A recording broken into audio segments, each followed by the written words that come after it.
karena kita juga waktu membuat itu dalam proses pencarian, tapi berkaitan dengan ada jangka waktu di dalam aturan. Nah, makanya kita sampaikan dulu belum ada di penguasaan. Nah, sementara ternyata faktanya sudah kita dapat waktu untuk mencari, di situ tidak ada. Nah, kemudian menjawab dari Bapak pemohon, izin menambahkan Ketua Majelis bahwa memang ada perbedaan pemaknaan juga sebelum uji konsekuensi dan sesudah uji konsekuensi dari SOP-SOP tersebut. Jadi wajar jika berbeda karena kami juga melibatkan diskusi juga dengan pakar. Kira-kira seperti itu, pakar hukum pidana dan juga PDP. Kira-kira seperti itu, Ketua Majelis. Terima kasih. Nah, kalau sistem ini terkait tadi yang ditanyakan, pendokumentasian di UGM seperti apa? Pendokumentasian ini terkait dengan verifikasi faktual yang dilakukan kan kewajiban KPU sebenarnya untuk semua ya, untuk semua calon pejabat publik itu kan harus dilakukan verifikasi faktual terhadap ijazahnya, ya kan? Artinya KPU kan harus melaksanakan kewajibannya. Nah, dari pihak perguruan tinggi ketika ada surat masuk, sistem pendokumentasinya seperti apa? Apakah kemudian dia digabung menjadi satu dalam arti satu dengan semua surat masuk, atau misalnya terkait pemilu itu ada sendiri gitu folder pendokumentasinya? Baik, terima kasih Majelis. Jadi secara alur di UGM ada kantor yang bertanggung jawab dalam proses verifikasi ini. Ada kantor alumni yang itu bertanggung jawab untuk petugasan di dalam proses verifikasi. Nah, secara teknis kemudian kantor alumni ini akan merujuk dalam unit-unit yang bersesuaian. Jadi yang pertama ada Direktorat Pendidikan dan Pengajaran.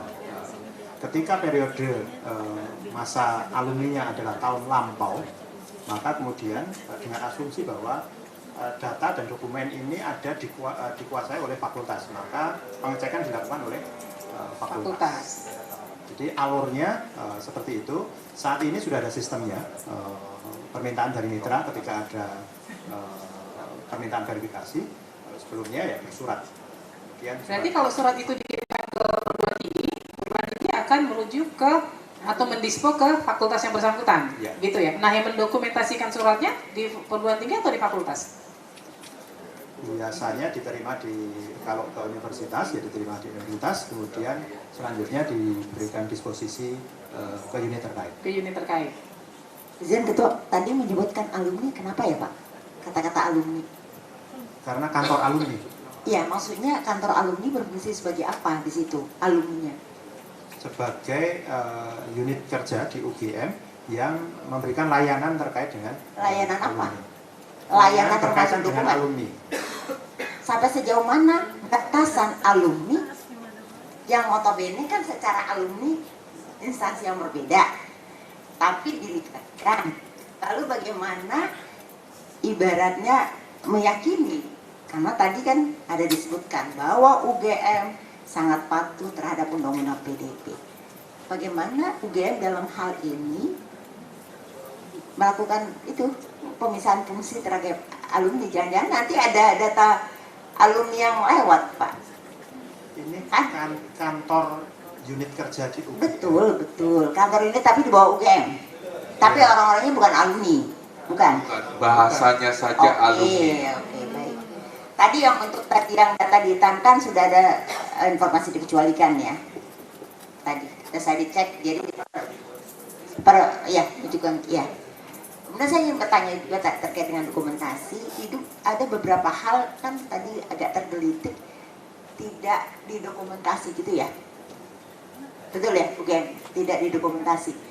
Itu kata-kata tidak didokumentasi ini mungkin apakah memang, saya ulang lagi, mana di antara itu yang benar-benar memang tidak ada dokumennya atau memang bagian tidak dalam penguasaan karena terkait dengan hal tersebut? Iya, ini Ibu, iya, karena memang kan bahasa undang-undang KIP itu kan seperti itu ya, dan dikuasai dan juga tapi dokumennya ada. Tidak dokumentasikan. Nah, tapi gini deh, faktanya adalah gitu ya, kami telah berusaha mencari semaksimal mungkin yang kami bisa gitu ya. komplek lemari lagi gitu ya, tanya sana sini, tanya situ dan seterusnya gitu. Mekanismenya kalau untuk pendokumentasian ketentuannya bagaimana Pak? Ketentuannya Kalau yang di apa ya? UGM. Kalau yang ada saat ini saya kira Tata kelola dokumentasi seperti apa? saya sedikit jelaskan tadi Bu Majelis gitu ya. Jadi faktanya itu adalah dokumennya itu tidak ada gitu ya. Tidak ditemukan gitu. Jadi tidak ditemukan itu apakah kemudian itu apakah benar-benar tidak ada gitu ya, kok pernah ada kemudian musnah, itu kami yang tidak bisa menggaransi karena peristiwanya itu sudah cukup lama gitu ya. Tapi yang bisa kami lakukan adalah kami mencoba mencari semaksimal mungkin. Bahkan kemudian dokumen yang notabene itu tidak ibu bapak minta sesungguhnya, tapi karena ada kedekatan ya informasinya, tetap dengan dekat baik kami coba untuk keluarkan. Mungkin itu ya. Jadi kalau bahasa awamnya itu adalah ya itu ya tidak ditemukan dokumennya gitu. Tidak ada dokumennya. Apakah memang dokumennya itu memang pernah ada atau memang ini bukan tadi kan pernyataannya bukan berarti tidak ditemukan, tapi tidak dipastikan Kita apakah tidak bisa memastikan. tidak memastikan apakah dokumennya itu sebelumnya memang ada atau tidak. Gitu. Mohon izin mungkin menambahkan pengalaman saja ya Bu ya. Iya. Kebetulan saya juga bertugas sebagai wakil dekan bidang akademik, di mana tahun 2024 kami banyak menerima surat dari KPUD untuk memverifikasi ijazah yang dilegalisir oleh kami, oleh KPUD. Kemudian itu disertai dengan surat. Jadi yang bisa kami temukan suratnya adalah tahun yang terakhir ini. Dan itu memang semua surat yang masuk tentu ditulis oleh bagian ya. ART begitu ya, TU. Dan kemudian mereka datang meminta klarifikasi, betul nggak ini alumni kita, ada datanya secara umum gitu ya. Nah itu yang kami lakukan seperti itu. Dan mereka punya berita acara sendiri ya, yang tahun 2024 itu yang ditandatangani oleh kami. Ya, satu lagi saya agak tergelitik nih. Petunjuk teknis karena tadi berkaitan SOP tidak ada, tapi petunjuk teknis ya seperti itu ya tadi ya. Kalau di UGM petunjuk teknis itu muncul tiba-tiba kah dan divalidasi sama pihak mana atau berdasarkan ada rangkaian landasannya? Terkait dengan petunjuk teknis itu dimulai dari kebijakan level rektorat ya. Jadi di situ ada peraturan rektor, kemudian SK rektor, surat edaran dan sebagainya. Kemudian di level fakultas, kami di unit-unit itu membuat petunjuk pedoman yang lebih spesifik di fakultas tersebut. Kemudian mulai 2010 kami lebih detail lagi.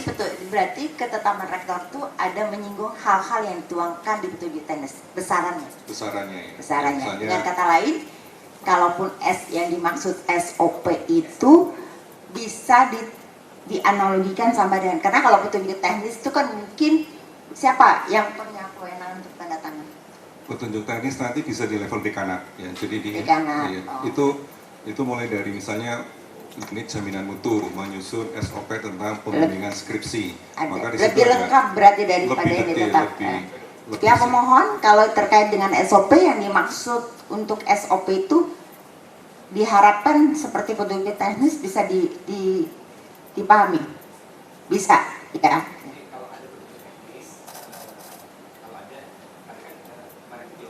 Pakai ini Pak, pakai karena terekam. Kalau ada publikasi bisa bagus, tapi kan mungkin tidak ada berupa buku atau apa. Nah ini sebenarnya kalau petunjuk teknis itu kan dasarnya ada level di atas. Tapi intinya diminta adalah petunjuk yang sifatnya ada validasi. Ini sebenarnya kalau ada SK rektornya pun sebenarnya bagus juga gitu. Jadi kan yang penting kita bukan petunjuk ini tapi aturannya sebenarnya yang ini. Aturan yang dikeluarkan ya bukan besaran seperti edarannya kan, tetapi validasi yang sudah divalidasi begitu ya. Oh. Masih. Baik. Terima kasih Bu Ketua. Saya ke termohon dulu sebentar. Ini kan ada perubahan ya dari katakan sikap awal, lalu kemudian ada perubahan dan penjelasan. Saya mau memberikan kesempatan saja menjelaskan. Sebenarnya sikap defensif di awal itu lebih kepada pihak UGM ingin menutupi informasi atau rasa tanggung jawab terhadap informasi yang dikelola. Karena ini kan harus jadi fakta persidangan yang tidak boleh diinterpretasi oleh majelis komisioner. Jadi saya minta dari sisi POV-nya termohon lah. Sebenarnya kemarin itu atau sekarang di awal persidangan posisinya ini ingin menutup-nutupi informasi atau lebih ke kekhawatiran penggunaan informasi yang akan disalahgunakan atau gimana sih sebenarnya? Betul, anggota majelis, kami tidak akan pernah menutup-nutupi. Kami tidak, sekali lagi kami nyatakan, kami tidak akan pernah menutup-nutupi. Kami akan transparan. Tapi tadi di poin kedua yang majelis sampaikan, ada prinsip kehati-hatian dalam kami memegang data dari subjek. Kira-kira itu yang bisa kita sampaikan majelis, bahwa prinsip kehati-hatian dan kami tidak mau melanggar. Aneh kalau sebuah institusi pendidikan melanggar undang-undang. Kira-kira seperti itu majelis. Baik, kalau begitu untuk uji konsekuensi, apakah perintah majelis untuk melakukan uji konsekuensi ulang dengan komposisi yang lebih beragam, apakah bisa dipenuhi nanti?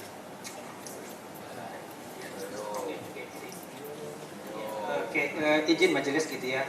Sekali lagi kami tidak ada ya kemudian untuk menutupi ya, bahwa kemudian kami sangat bahasa tadi itu chauvinisme gitu ya. Sekali tidak ada gitu ya. Saya kira juga ini bagian dari tafsiran ya yang sebelumnya ya. Terus terang kan kami kan menganggap bahwasanya uji konsekuensi itu dalam konteks Pak Jokowinya gitu. Nah, ketika dalam konteks Pak Jokowinya itu kan memang kan berkaitan dengan data pribadi beliau. Terus terang ini yang kemudian menjadi concern kami. Tadi juga sampaikan teman kami lah, itu bagian dari kehati-hatian kami gitu ya. Yang memang itu digariskan oleh undang-undang peruntukan pribadi, sekalipun juga menjaga kerahasiaan itu gitu. Tapi kalau kemudian gitu ya, majelis untuk memerintahkan ya untuk selanjutnya uji konsekuensi, dan itu sifatnya umum, kemudian melibatkan masyarakat, saya kira tidak ada beban bagi kami untuk melakukan itu. Karena memang sekali lagi tidak ada data pribadi dari subjek pemberi data pribadi yang kami potensi untuk kami langgar gitu. Jadi saya kira seperti itu. Kalau tidak ada kekhawatiran, sebenarnya kekhawatiran itu kan berarti dari persepsi termohon terhadap pemohon ya. Katakanlah kehatian ya, bukan kekhawatiran.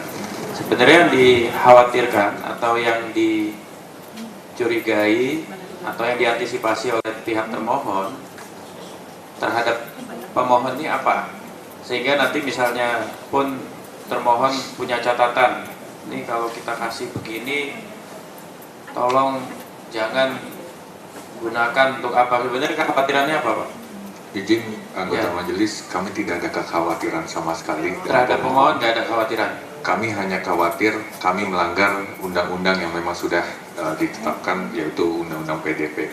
Seandainya yang tadi kami sampaikan bahwa ada nanti di putusan KIP untuk membuka ataupun untuk tetap menutup, kami akan mentaati dan melaksanakan putusan itu.